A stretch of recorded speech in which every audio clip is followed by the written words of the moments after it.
BJP നേതൃത്വവുമായി അതൃപ്തി തുടർന്ന് ആർ ശ്രീലേഖ. തിരുവനന്തപുരത്തെ ബി.ജെ.പി കൗൺസിലർമാരുടെ രാജ്യ പര്യടനത്തിന് ശ്രീലേഖയില്ല.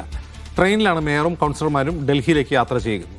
എന്നാൽ വിമാനമാർഗമായിരിക്കും ആർ ശ്രീലേഖ ഡൽഹിയിൽ എത്തുക. വിവിധ റെയിൽവേ സ്റ്റേഷനുകളിൽ കൗൺസിലർമാർക്ക് ബി.ജെ.പി സ്വീകരണമൊരുക്കുന്നുണ്ട്. വിജിൻ വായന്തോട് വിവരങ്ങളുമായി ചേരുന്നു. വിജിൻ, എന്താണ് ഈ രാജ്യ പര്യടനം? അജിംസ്, തിരുവനന്തപുരം കോർപ്പറേഷൻ ആദ്യമായി പിടിച്ച ബി.ജെ.പി അത് രാജ്യതലത്തിൽ തന്നെ വലിയ തരത്തിൽ ഉയർത്തിക്കൊണ്ടുവരാൻ കേരളത്തിൽ വലിയ മുന്നേറ്റം ബി.ജെ.പിക്ക് ഉണ്ടാക്കാൻ കഴിഞ്ഞുവെന്ന് വ്യക്തമാക്കാൻ ഒരു നീക്കത്തിന്റെ ഭാഗമായിട്ടാണ് ഇത്തരത്തിൽ ട്രെയിനിൽ രാജ്യത്ത് ഉടനീളം ദില്ലി വരെയുള്ള യാത്ര നടത്താനുള്ള തീരുമാനം ബി.ജെ.പി കൈക്കൊണ്ടത്. BJP Thiruvananthapuram corporation mayor V രാജേഷും ഒപ്പം തന്നെ മറ്റ് കൗൺസിലർമാരും അടങ്ങിയ സംഘമാണ് ഇന്ന് 12:15 പുറപ്പെടുന്ന കേരള എക്സ്പ്രസിൽ ദില്ലിയിലേക്ക് പോകുന്നത്. ഇതിൽ പ്രധാനപ്പെട്ട റെയിൽവേ സ്റ്റേഷനുകളിൽ, മറ്റ് സംസ്ഥാനത്തെ റെയിൽവേ സ്റ്റേഷനുകളിൽ ഉൾപ്പെടെ ഈ യാത്രയ്ക്ക് സ്വീകരണം നൽകുന്നത്. അതായത് 5 മിനിറ്റിൽ കൂടുതൽ സ്റ്റോപ്പുള്ള റെയിൽവേ സ്റ്റേഷനുകളിൽ ബി.ജെ.പി സംസ്ഥാന നേതൃത്വം അതത് ഘടകങ്ങൾ ഈ ബി.ജെ.പി കൗൺസിലർമാരെയും മേയറെയും സ്വീകരിക്കുകയും അവർക്ക് സ്വീകരണം ഒരുക്കുകയും ചെയ്യുന്നുണ്ട്. അങ്ങനെ പുറപ്പെടുന്ന യാത്രയിലാണ് നിലവിൽ ആർ ശ്രീലേഖ പങ്കെടുക്കുന്നില്ല എന്ന തീരുമാനം ഇപ്പോൾ കൈക്കൊണ്ടിരിക്കുന്നത്.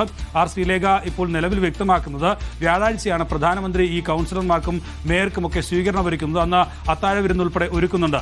ആ പരിപാടിക്കായി ഇവിടുന്ന് ഒരുപക്ഷെ വിമാനമാർഗത്തിൽ പുറപ്പെടും എന്നുള്ളതാണ്. ഇല്ലെങ്കിൽ ആ പരിപാടിയിൽ പങ്കെടുക്കില്ല എന്നുള്ളതാണ് ആർ ശ്രീലേഖ ഇപ്പോൾ നിലവിൽ വ്യക്തമാക്കിയിട്ടുള്ളത്. ബി.ജെ.പി കൗൺസിലർമാർ അവിടെ ദില്ലിയിലെത്തുമ്പോൾ പ്രധാനമന്ത്രിയുടെ വസതിക്ക് ഒപ്പം ഈ രാഷ്ട്രപതിയുടെ വസതിയിലും ഒപ്പം തന്നെ പാർലമെന്റ് മന്ദിരത്തിലുമൊക്കെ ബി.ജെ.പി സ്വീകരണം ഒരുക്കുന്നുണ്ട്.